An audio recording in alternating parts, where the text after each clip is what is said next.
wajib. Walaupun hukumnya tidak berhukum wajib.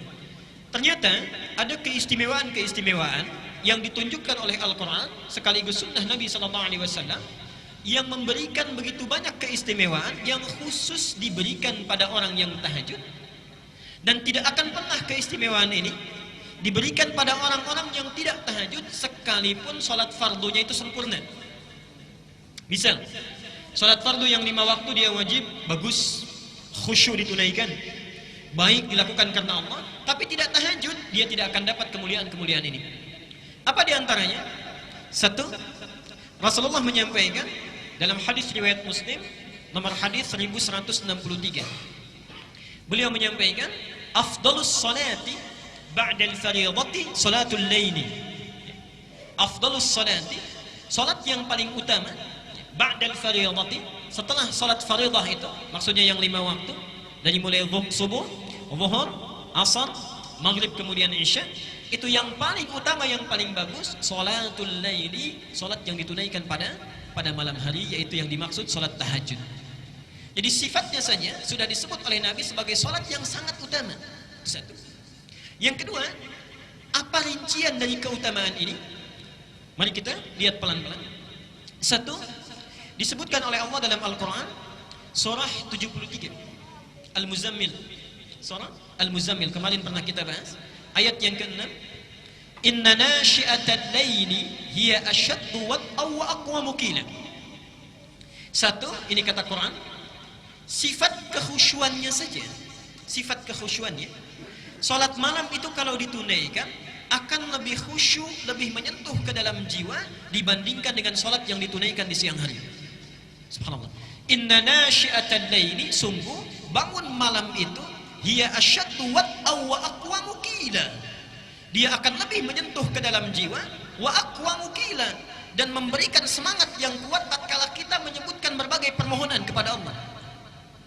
Tolong jeli ya, jeli membaca ayat ini. Silahkan dibuka ayat 7 sampai 8-nya. Dibuka ayat 7 sampai 8-nya. Ya ayyuhal muzammil qumil laila illa qalila nisfahu wa inqus minhu ila qalila wazid alaihi warattilil qur'ana tartila. Baik ya. Inna sanulqi 'alaika qawlan thaqila inna nasyi'atal laili hiya ashaddu wat'aw wa aqwamu qila. Sekarang lihat ayat 7-nya.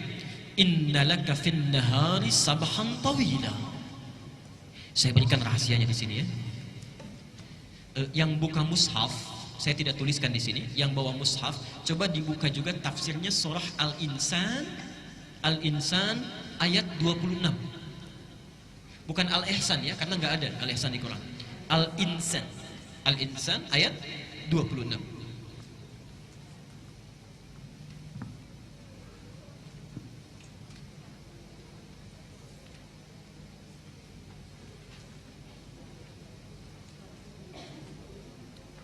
Saya akan tunjukkan betapa Allah menyindir kita dengan bahasa yang sangat halus sekali.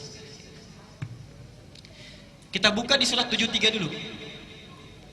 Al-Muzammil, inna laka fin nahari. Lihat sini rumusnya, saya garis bawahi. Sabhan tawila. Ini. Lihat sini. Ini yang di Al-Muzammil ayat ke 7. Oke? Sungguh kata Allah, inna laka fin nahari, sungguh engkau itu pada saat siang, sabhan tawila, begitu banyak dan sibuk betul aktivitasnya. Kalau bahasa bebasnya, subhanallah, kamu itu betapa sibuknya pada saat siang, pekerjaannya untuk kehidupan dunia kita saja, kerja sana sini, makan, minum, bahkan tidur dan sebagainya. Jadi siang itu seakan-akan tidak ada waktu untuk Allah, paling cuma 1 menit, 2 menit, 5 menit, 10 menit.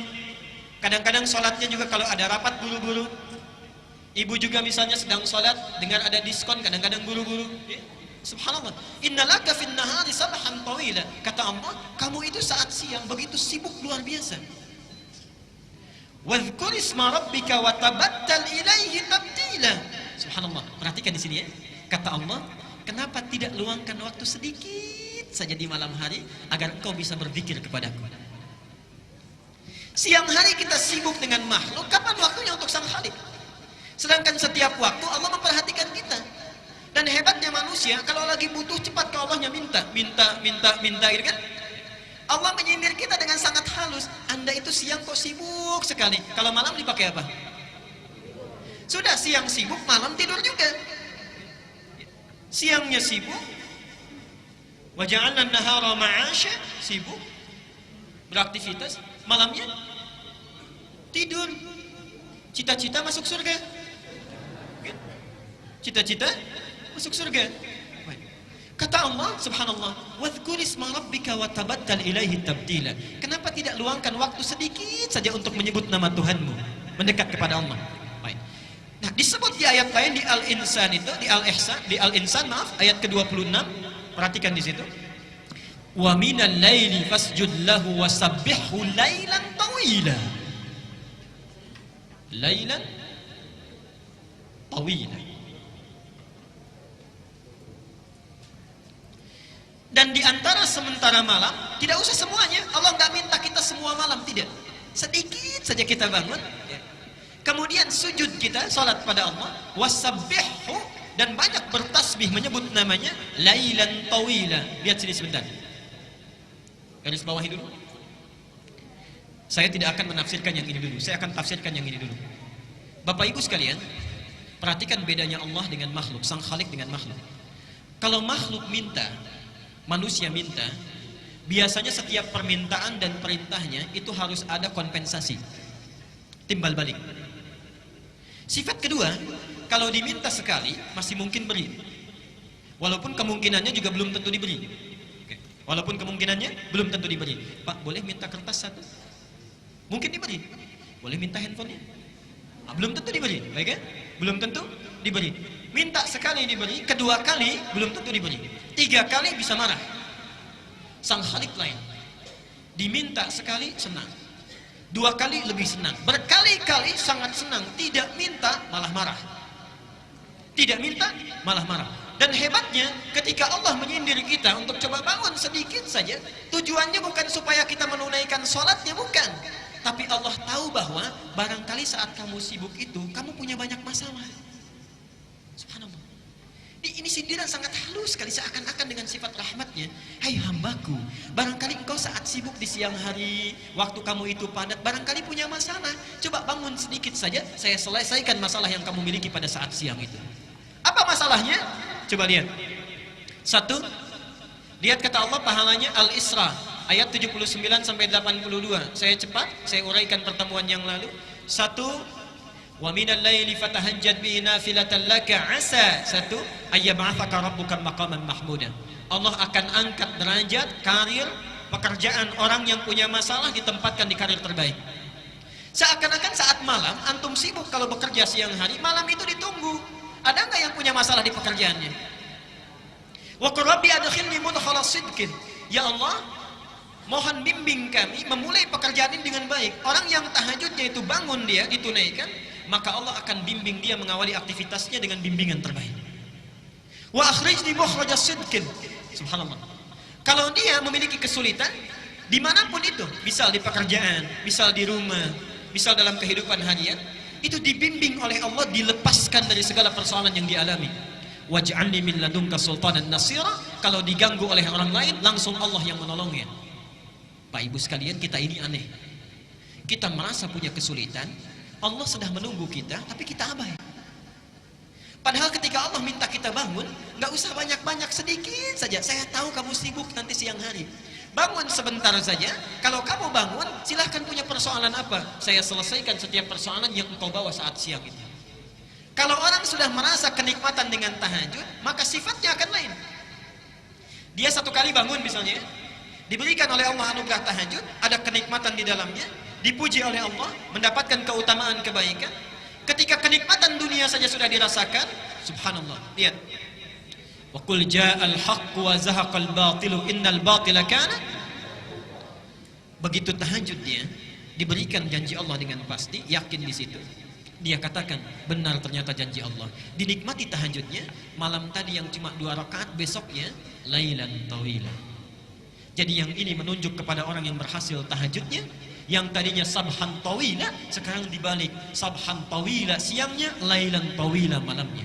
Jadi kalau orang tahu tentang hikmah dan hukum tahajud serta keistimewaannya, niscaya orang tidak akan pernah tidur pulas setiap malamnya. Pasti bangun. Pasti bangun. Saya teruskan sebentar. Yang selanjutnya, orang tahajud itu satu, disebut sifat salatnya akan lebih khusyuk. Yang kedua, mendapat anugerah kebaikan saat di dunia. Yang ketiga, langsung dipuji oleh Allah di Az-Zumar. Quran surah 39 ayat 9. Amman huwa qanitun ana al-laili sajidan wa qa'iman yahdharu al-akhirah wa yarju rahmata rabbih qul hal yastawi alladhina ya'lamuna wal ladzina la ya'lamun. Adakah sama di antara orang-orang yang suka bangun malam dengan khusyuk kemudian sujud berdiri lama karena Allah dengan orang-orang yang tidak beriman? Sedangkan orang-orang yang bangun di malam hari ini, satu, dia takut kalau di akhirat dia tidak akan selamat. Yang kedua, dia mengharap rahmatnya Allah. Jadi diberi kesempatan oleh Allah, setiap bangun kamu mau minta apa? Mau minta apa? Hadisnya qudsi bahkan. Ya ibadi, wahai hambaku, siapa yang kemudian meminta kepada Allah, aku akan berikan. Siapa yang memohon akan dikabulkan. Siapa yang beristighfar mohon ampunan akan diampuni pada saat ini. Subhanallah. Dan yang terakhir, ini tolong catat dengan baik ya. Allah sediakan surga khusus bagi orang-orang yang selalu mendawamkan tahajud. Jadi ada surga khusus nanti, ada surga khusus ya, tingkatannya yang disediakan bagi orang yang selalu konsisten tahajud. Dalilnya Quran surah 51. 51 kalau dibalik berapa? 15, ayat 15 sampai dengan 18. Ini saya mohon maaf ya, ini ada beda Al-Ihsan dengan di Pandeglang Masjid Agung. Kalau di Pandeglang itu yang disolatkan orang, yang di sini jam. Jadi jamnya udah hilang itu, ya. Kanan kiri itu. Disampaikan tadi jamnya sudah mati Bapak, jadi nggak sempat lihat jam berapa sekarang. Tapi saya teruskan sebentar. Perhatikan ayatnya. Innal muttaqina fi jannatin wa 'uyun. Sungguh ada orang-orang yang bertakwa itu yang tinggalnya nanti di taman surga. Mohon antum dari sekarang siapkan kira-kira surganya mau di mana. Saya ingatkan lagi ya supaya tidak lupa. Surga itu terbagi 4 level di Quran. Hati-hati, ada 4 level surga. Nanti di setiap level ini sering orang mohon maaf agak keliru memahaminya. Setiap levelnya di situ nanti ada tingkatan, ada surga Aden sampai yang tertinggi Firdaus. Level pertama paling tinggi itu surga bersama Rasulullah sallallahu alaihi wasallam. Surga bersama Rasulullah sallallahu alaihi wasallam. Di sini dibagi dua. Ada yang langsung bersama Nabi, ada yang bertetangga dengan Rasulullah sallallahu alaihi wasallam. Yang langsung bersama Nabi, hadisnya sahih, man ahabba sunnati wa faqad ahabbani wa man ahabbani kana ma'i fil jannah. Siapa yang cinta dengan sunnahku, maka dia sungguh telah mencintaiku. Dan siapa yang mencintaiku, maka dia akan bersamaku di surga nanti. Kana ma'i, yarhamukallah. Kana ma'i, dia akan bersamaku. Yang bertetangga dengan Nabi, perhatikan hadisnya, ana wa kafilul yatimi kahataini fil jannah. Saya dengan pemerhati anak yatim nanti seperti ini di surga, dekat. Ya, dekat bertetangga. Level kedua itu orang yang tinggal di taman surga. Yang tinggal di taman surga. Apa keistimewaan taman surga ini? Taman surga ini keistimewaannya dibandingkan dengan surga biasa langsung disifati oleh Quran, akhidina ma atahum rabbuhum. Kalau surga yang lainnya, misal antum masuk surga di kelas biasa misal, itu kalau ingin minum saja ada pelayan namanya wildanun mukhalladun. Kalau laki-laki dilayani oleh bidadari yang sangat cantik luar biasa. Kalau perempuan oleh pangeran-pangeran surga. Gelasnya saja bi aqwabi wa abariqa wa ka'sim min ma'in. Terbuat dari mutiara-mutiara yang berkilauan dari emas dan perak yang menyatu. Yang sifatnya mala ainun ra'at wala udhunun sami'at wala khatarun ala qalbi bashar. Tidak pernah dilihat oleh mata di dunia, didengar kisahnya oleh telinga, dan subhanallah tidak pernah terlintas sedikit pun di benak kita. Itu surga kelas biasa. Tapi surga di taman surga, perhatikan, kalau antum butuh apa-apa itu Allah langsung yang kasih. Kun fayakun ada. Akhirina ma atahum rabbuhum innahum kanu qabla dzalika muhsinin. Mereka langsung dibalas oleh Allah, ingin apapun subhanallah langsung ada Allah yang berikan. Sungguh mereka itu adalah orang-orang yang ihsan saat di dunia. Apa cirinya? Ternyata ciri pertamanya itu orang yang konsisten tahajud. Lihat, kanu qalila minal laili ma yahja'un. Ciri pertamanya, orang-orang ini saat di dunianya sedikit tidurnya. Sedikit tidurnya. Dia hidupkan malamnya. Jadi insya Allah antum mirip-mirip ya. Kalau di situ sedikit tidur, di sini sedikit-sedikit. Tambah sedikit ya. Baik. Kanu qalila minal laili ma yahja'un. Jadi kalau kita rajin tahajud, ya, kita dawamkan ibadah ini, subhanallah. Itu surganya yang sudah menanti minimal taman surga. Taman surga itu minimal. Ya. Kalau antum misalnya tambah lagi dengan yang lain, kita dawamkan misalnya subhanallah, salat sunnahnya yang qabliyahnya 12 rakaat tidak pernah ditinggalkan, didawamkan terus, dibikinkan rumah lagi, dibikinkan istana di dalam surga. Kalau antum tinggalkan canda yang tidak bermanfaat, misal canda yang tidak bermanfaat itu yang ada bohongnya, hanya untuk membuat orang lain tertawa misalnya, itu subhanallah dibangunkan oleh Allah istana di pinggiran surga. Di pinggiran surga. Alhamdulillah masih penting dapat istana, ya. Di pinggiran surga. Baik, villa lah kalau dalam bahasa kita. Kalau orang yang meninggalkan perdebatan, misal ada debat kusir dan lain sebagainya, kita sudah tidak nyaman dengan itu, kita tinggalkan karena Allah, dibangunkan di dalam surga. Dan orang yang memelihara amal-amal solehnya, diperbaiki lagi, dibangunkan rumah di puncak tertinggi di surga. Sekarang, antum kira-kira sudah merencanakan mau tinggal di mana? Saya cuma kasih dua pilihan. Kata Quran, minimal, ini yang paling minimal. Minimal itu kita harus ada di kelas 3. Yang ketiga itu tempat surga yang seluas langit dan bumi. Seluas langit dan bumi. Dalilnya ada di Ali Imran, nomor ayat 133 sampai 134. Quran surah 3 ayat 133 dan 134. Lihat ayatnya. Wasari'u ila maghfiratin min rabb wa jannatin arduha samawati wal ardu 'iddat lil muttaqin. Subhanallah. Sejenak. Kata Allah, segera engkau beristighfar kepada Allah. Mohon ampun taubat kepadanya. Dan bahkan punya cita-cita minimal punya rumah di surga seluas langit dan bumi. Subhanallah. Itu minimal yang akan disediakan bagi orang yang takwa. Apa amalannya? Ustaz, saya nggak sempat kalau tahajud. Tilawah Quran saya kurang bagus. Puasa juga kayaknya kurang mampu. Apa yang bisa dilakukan? Subhanallah. Lihat 134-nya. Alladzina yunfikuna fis sarra'i wad dharra. Dia gemar membantu sesamanya. Ada tetangganya kurang dia bantu. Walaupun cuma cukup air putih, dia bantu orang lain. Apa yang bisa dia persembahkan dia berikan. Wal kadhiminal ghaidha. Dia sanggup menahan amarahnya. Wal 'afina 'anil nas, ada orang salah dia maafkan. Jadi antum misalnya kalau sadar diri kita punya kemampuan amalan, tidak bisa melakukan yang lain, tunggangi yang lainnya. Pak, ada seorang pemuda, ini kisah ayat ini disampaikan. Seorang pemuda, Rasulullah sedang taklim seperti ini. Tiba-tiba kata Nabi, saya dengar langkah penghuni surga. 3 kali disebutkan, Ali dengan Mu'adz itu penasaran. Ketika penasaran diikuti sampai rumahnya, dilihat orang ini satu tidak tahajud. Yang kedua, bacaan Qur'annya terbata-bata, tidak lancar. Subhanallah. Yang ketiga, saat Mu'adz dan Ali puasa, dia tidak puasa sunnah. Besoknya penasaran ditanya, kata orang ini, kata pemuda ini, lastu min ahli tahajud. Saya memang tidak mendawamkan tahajud. Walastu min ahli syiyam. Saya pun bukan termasuk orang yang ahli puasa. Walam ujid qiraatul Qur'an, dan bacaan Quran saya tidak sebagus kalian. Perhatikan jawabannya. Walakin 'indi 'amalun afrahu bihi amama rabbi. Tapi saya punya satu amalan yang saya harapkan banggakan di hadapan Tuhanku Allah Subhanahu wa taala. Apa amalannya? Setiap sebelum tidur berusaha memaafkan orang yang punya salah kepadanya. Berusaha memaafkan orang yang punya salah kepadanya. Yang terakhir, ini surga yang keempat, ini tingkatannya para ulama mengistilahkan surga kelas ekonomi yang biasa. Tidak disebutkan bagaimana keutamaannya, yang penting surga saja, surga saja. Nabi hanya menggambarkan mala ainun ra'at wala udhunun sami'at wala khatarun ala qalbi bashar. Kalau antum bercita-cita dari sekarang, tolong rencanakan kira-kira satu keluarga mau di mana.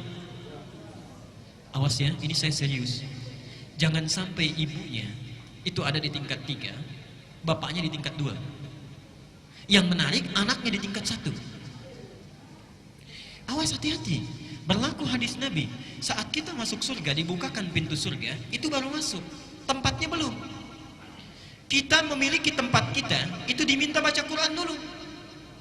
Faqra warattil fa inna akhira qiraatika akhiru manzilatika. Baca Quran yang biasa engkau baca di dunia itu dengan tartil. Kenapa bahasanya ada tartil? Tartil di sini agak panjang. Karena ibu bapak sekalian, saya ilustrasikan dan tidak sesuai gambaran ini dengan kenyataannya nanti. Allahu a'lam. Ketika orang diminta masuk oleh malaikat ke surga, dibukakan pintu surga, ya. Salamun alaikum bima sabartum. Selamat, Anda bisa masuk surga dengan sabar karena sabar saat di dunia. Udkhuluha bisalamin aminin. Silahkan masuk dengan tentram. Baru masuk. Saat akan naik ke tempatnya di surga, diminta baca Quran dengan tartil. Kenapa bahasanya itu agak lambat kemudian tartil? Subhanallah. Karena orang saat naik ke surga baru satu tingkat melihat keindahan yang luar biasa. Seakan-akan dia tidak mau cepat-cepat. Ingin dilihat dulu, naik lagi. Fa inna akhira qiraatika akhiru manzilatika. Di akhir bacaan kita, disitulah kita tinggal. Disitulah kita tinggal. Mohon maaf, digambarkan dalam riwayat, banyak orang yang menyesal masuk surga. Orang menyesal masuk neraka, wajar. Tapi masuk surga, ada sesuatu yang aneh. Kenapa menyesal? Yang satu ketika naik, baca biasa 10 ayat, temannya 20 ayat. Begitu berhenti di situ, temannya naik ke atas. Yang satu 30 ayat, temannya naik ke atas. Yang satu lebih tinggi lagi. Awas, jangan-jangan anak antum hafal Quran, antum biasanya baru 10 ayat. Ibunya baru 30 ayat. Anaknya sudah di atas, orang tuanya masih di bawah. Sedangkan Allah menawarkan saat kita di dunia. Surah 53 ayat 21.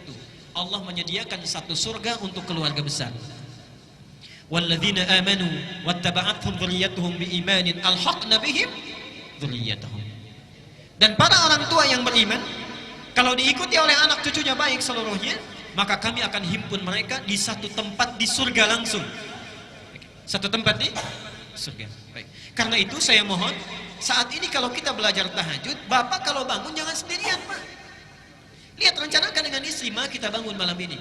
Istri juga begitu, Pak, kita bangun malam ini. Kalau capek mungkin papa yang istirahat atau sebaliknya. Kemudian mama yang berdoa. Anak punya kemampuan, bangunkan. Subhanallah. Ibnu Abbas itu begadang, usia 3-4 tahun, hanya ingin melihat sifat sholat tahajud Nabi SAW. Seorang Ibnu Abbas. Jadi mohon, rencanakan dari sekarang, beramal dengan amalan satu keluarga.